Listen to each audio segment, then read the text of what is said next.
दोस्तों आप कहाँ हैं? आप कहाँ से शुरू करते हैं? और आपको कहाँ जाना है? उससे ज़्यादा इम्पोर्टेंट ये है कि आप शुरू करते हैं या नहीं करते हैं।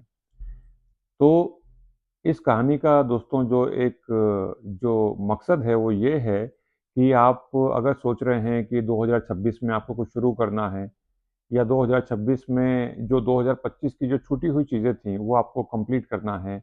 तो दोस्तों इसके लिए जैसे कहा गया है ना कि सही काम करने के लिए कोई समय गलत नहीं होता।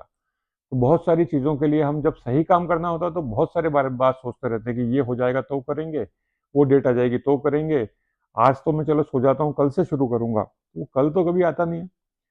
आज के इस वीडियो में दोस्तों हम बात करने वाले हैं कि एक ऐसा मेरे जीवन का अनुभव, एक ऐसा एक्सपीरियंस जिसके बारे में शायद अगर आप सुनेंगे लास्ट तक इस पूरी कहानी को, तो हो सकता है कि दोस्तों आपको वो सारे जो कुछ सवाल हैं जिनके जवाब आप ढूँढ रहे हैं, आपको शायद मिल पाएँ।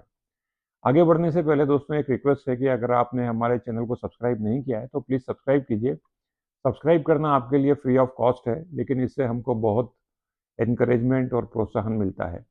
तो दोस्तों आगे बढ़ते हैं कि एकदम फ्रेश कॉलेज से बीएससी के बाद में एमएससी करके जब आप निकलते हैं और जब आप निकलते हैं तो आपके पास में बहुत ज़्यादा चॉइसेस नहीं होती। चॉइसेस का जहाँ तक सवाल आता है या तो आप किसी बैंक का एग्ज़ाम क्लियर कीजिए या फिर आप जो ट्रेडिशनल जो एग्ज़ाम्स होते हैं उनकी तैयारी कीजिए और आगे बढ़ने की कोशिश कीजिए या फिर जिस तरीके से आप पे ग्रेजुएशन करते हैं और जो मास्टर्स करते हैं उसके बाद में जो लाइन खुलती है उसमें आप आगे प्रयास कीजिए। तो दोस्तों उसके बाद में एक लाइन खुली जिसमें कि आपने एक कॉलेज जॉइन किया वहाँ पर पढ़ाने के लिए और आज के ज़माने में जिस तरीके की नियुक्तियाँ होती हैं जो जिसको कि आप परमानेंट नियुक्तियाँ कहते हैं, ये ना हो करके उस ज़माने में दोस्तों जो टेम्परेरी जो हुआ करता था उसको बोलते थे एडहॉक।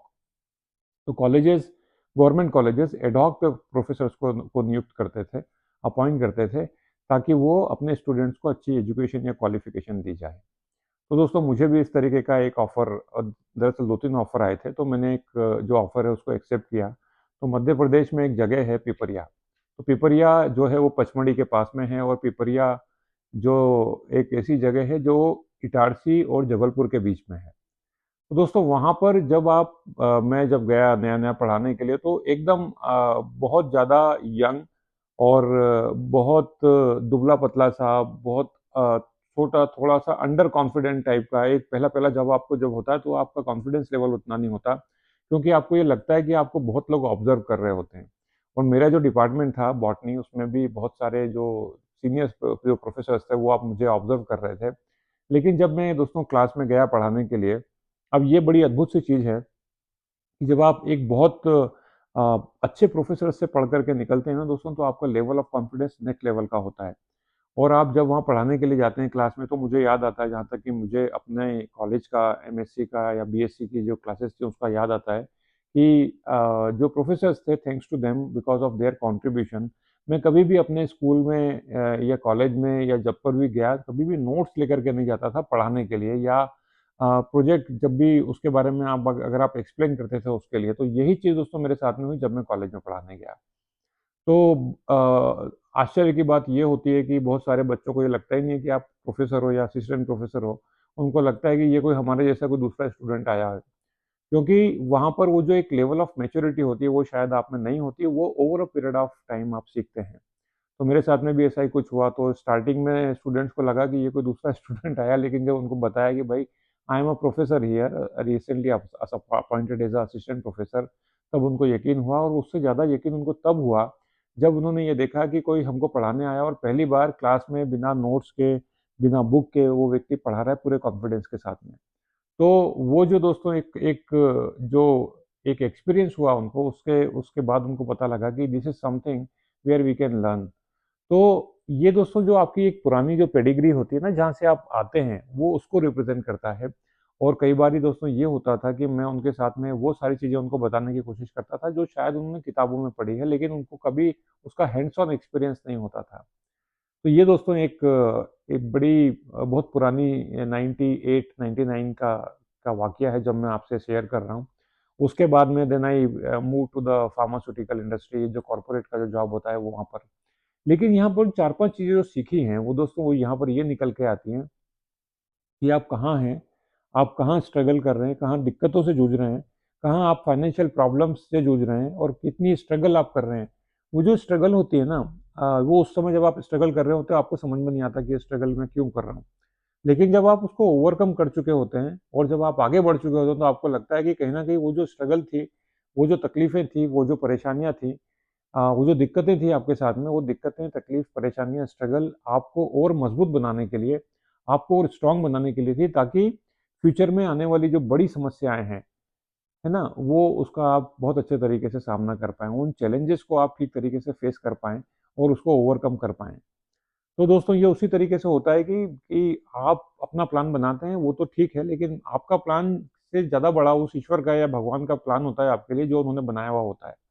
इसलिए जब आप दोस्तों सड़क पे जब आप होते हैं तो आप देख सकते हैं कि आप 2 किलोमीटर 3 किलोमीटर का देख सकते हैं, लेकिन वो जो ऊपर बैठा है ना उसको और ज़्यादा दूर का दिखता है, उसको शायद 200 किलोमीटर या 2000 किलोमीटर का दिखता है। क्योंकि जितना वो ऊपर जाते हैं उतनी आपकी जो पेरिफेरी जो डायमेंशन है देखने का दोस्तों वो बढ़ता चला जाता है। ऐसे समय पर जब आप मुश्किलों में हैं, तकलीफ़ों में हैं, दिक्कतों से जूझ रहे हैं, प्रॉब्लम्स हैं, स्ट्रगल्स हैं, दोस्तों एक सबसे इम्पोर्टेंट चीज़ होती है कि उस ईश्वर पर, उस भगवान पर विश्वास रखना और दूसरा अपनी मेहनत पर विश्वास रखना। ये 2 चीज़ें दोस्तों जो होती हैं वो आपको आगे लेकर के जाती हैं, जो शायद मुझे भी जिसका इसका बहुत ज़्यादा फ़ायदा हुआ। और मैं जब भी अपने कॉलेज में था, जब अपने बीएससी या एमएससी में था, बहुत लोगों ने इंस्पायर किया। और साथ ही साथ में एक सबसे इम्पोर्टेंट चीज़ ये होती थी, मुझे लगता था कि मैं क्लास में सबसे बेस्ट हैंडराइटिंग वाला स्टूडेंट होना चाहिए, तो मैं अपनी हैंडराइटिंग बहुत अच्छे तरीके से लिखता था। ऐसे लोगों से सीखता था जो वास्तव में कैलीग्राफी या ऐसे जो आर्ट ऑफ राइटिंग इनकी बहुत अच्छी होती है, उनके जो राइटिंग, जो लिखने के जो तरीके, जो पैटर्न होते थे, उसको मैं देख कर के सीखता था। आज का ज़माना तो दोस्तों चैट जीपीटी का है, कंप्यूटर का है। आज के ज़माने में शायद लिखने का काम कम हो गया है। पता नहीं पिछली बार कब आपने अपने हाथ से कलम उठा करके या पेन उठा करके पूरा निबंध या इस तरीके के बड़े लेटर लिखे हों। और चूँकि ये अंगूठे का ज़माना है, हम उँगली से अंगूठे पे आ गए। जब आप उँगलियों से लिखते थे दोस्तों तो एक चिट्ठी पहुँचती थी। मुझे अक्सर याद आता है कि मेरे जीवन में मेरा एक स्कूलमेट होता था जयमुनी गुप्ता। तो अगर जयमुनी इस चीज़ को सुन रहे हैं तो उनको मैं हमेशा याद करता हूँ कि जब वो अक्सर महीने में दोस्तों उनकी तरफ से मुझे 1 या 2 चिट्ठियाँ आया करती थी। और वो चिट्ठियाँ जब आती थी दोस्तों तो बड़ा अच्छा लगता था, और वो चिट्ठियों का जो एक लेटर राइटिंग का जो तरीका होता था वो बड़ा अच्छा लगता था, हैंडराइटिंग बहुत अच्छी हुआ करती थी। तो वो दुनिया ही अलग हुआ करती थी जब आपको चिट्ठियों का इंतज़ार होता था, टेलीग्राम्स आते थे। और ये आजकल का ज़माना जब आप व्हाट्सएप पे मैसेज भेज देते हैं, इन्विटेशन भी भेज देते हैं, शादी का इन्विटेशन हो, बर्थडे का इन्विटेशन हो, होम इनॉग्रेशन का इन्विटेशन हो, तो उससे दुनिया चलती है। लेकिन दोस्तों वो जो एक सुगंध, वो जो एक महक, वो जो एक आने का इंतज़ार होता था कि यार 1 हफ्ता हो गया चिट्ठी नहीं आई, पता नहीं क्या बात हो गई होगी। तो ये जो दोस्तों बात होती थी उसकी बात ही अलग हुआ करती थी। और उस समय में जब मैं एमएससी कर रहा होता था, तो पारिवारिक परिदृश्य जो है वो कुछ इस तरीके का सिनेरियो होता था कि पेरेंट्स जो होते थे, उनको लगता था कि बेटा पढ़ रहा है। मुझे अभी भी याद आता है कि मेरे फादर हुआ करते थे, वो अक्सर लोगों को बोला करते थे कि मेरा बेटा बीए कर रहा है। जबकि दोस्तों मैंने बीएससी और बी के उसके साथ बाद में एमएससी भी किया, तो वो ही वाज़ अनएबल टू डिफरेंशिएट कि बीएससी अलग होता है, बीकॉम अलग होता है, बीए अलग होता है और ये जो चीज़ें होती हैं वो अलग-अलग होती हैं।